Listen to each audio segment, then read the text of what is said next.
Mission प्रेरणा उत्तर प्रदेश प्रेरक प्रदेश। नमस्कार, मैं प्रसेनजीत आप सभी का इस वीडियो में स्वागत करता हूं।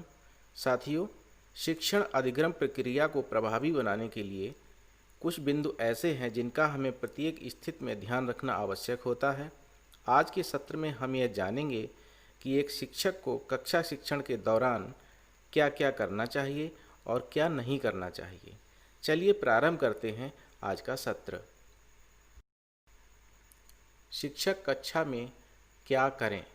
बिंदु 1, प्रायः कक्षा में शिक्षक ही केंद्रीय भूमिका में देखे जाते हैं, जबकि एक आदर्श कक्षा में 40 मिनट के बादल में शिक्षक एवं बच्चों की क्रियाशीलता निम्नांकित प्रकार होनी चाहिए।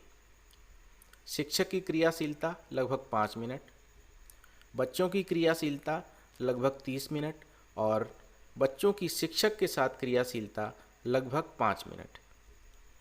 बिंदु 2, शिक्षक समय सारणी का ध्यान रखें और उसी के अनुरूप शिक्षण कार्य करें। इससे बच्चों को समय की महत्ता समझ में आती है।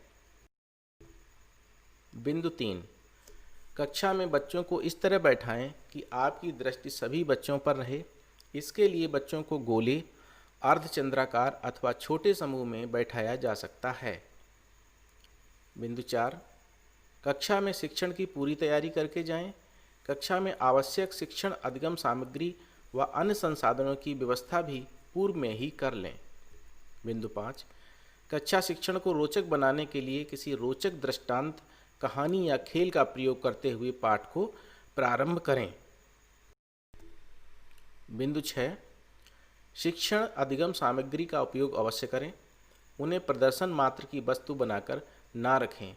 आवश्यकतानुसार बच्चों को उनके साथ कार्य करने के अवसर भी दें।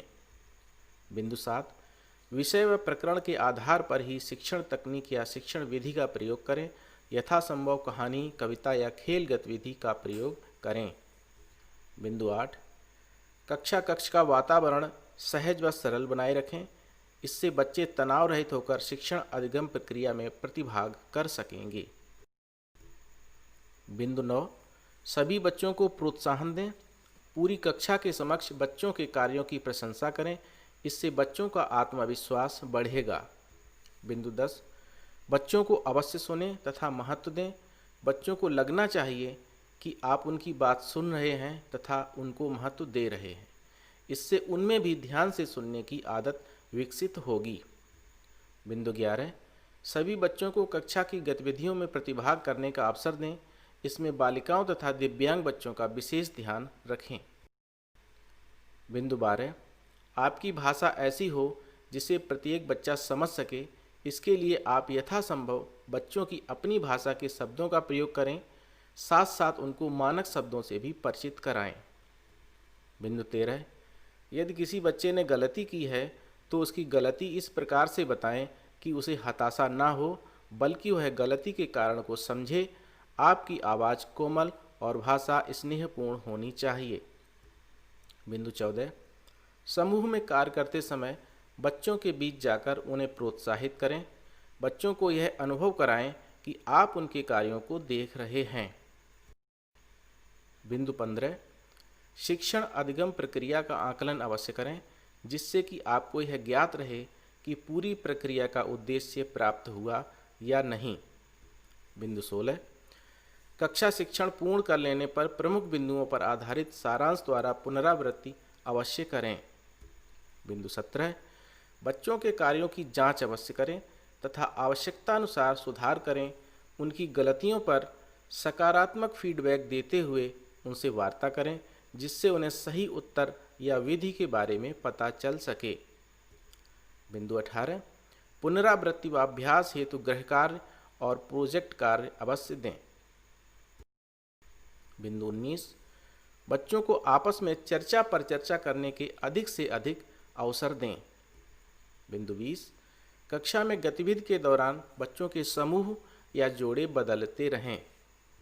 बिंदु 21, समूह कार्य करते समय बच्चों के कार्यों का अवलोकन अवश्य करें। बिंदु 22, बच्चों की कार्य पुस्तिकाओं और पाठ्य पुस्तकों में दिए गए अभ्यास कार्य नियमित रूप से कराएं। बिंदु 23, बच्चों को अपने अनुभव व कठिनाइयों को व्यक्त करने के अवसर अवश्य दें। बिंदु 24, प्रतिदिन लिखित और मौखिक कार्य अवश्य कराएं। शिक्षक कक्षा में क्या ना करें। बिंदु 1, बच्चों द्वारा प्रश्न पूछे जाने पर उन्हें हतोत्साहित ना करें, बल्कि प्रसन्नतापूर्वक प्रश्नों के उत्तर देकर विषय वस्तु की व्याख्या करें। बिंदु 2, किसी भी दशा में बच्चों में भय उत्पन्न ना करें। आपका कार्य एवं व्यवहार बच्चों को विद्यालय और शिक्षण अधिगम प्रक्रिया से जोड़ने वाला होना चाहिए। बिंदु 3, बच्चों के मध्य भेदभाव न करें एवं उन्हें किसी भी प्रकार से अपमानित न करें। बिंदु 4, बच्चों के साथ गलत शब्दों का प्रयोग या गलत व्यवहार न करें।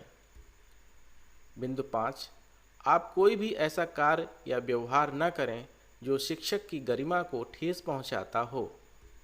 बिंदु 6, कक्षा में किसी भी स्थिति में क्रोध न करें। बिंदु 7, बच्चों को अस्पष्ट निर्देश न दें, अर्थात बच्चों को ऐसे निर्देश दें कि वह आसानी से समझ सकें कि उन्हें करना क्या है।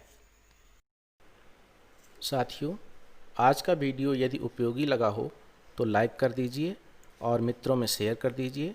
अपने मूल्यवान विचारों से कमेंट सेक्शन में अवश्य अवगत कराएं। आगामी वीडियो में मिशन प्रेरणा के अन्य प्रमुख बिंदुओं पर आपसे पुनः वार्ता होगी। तब तक के लिए आपसे अनुमति चाहता हूँ। जय हिंद।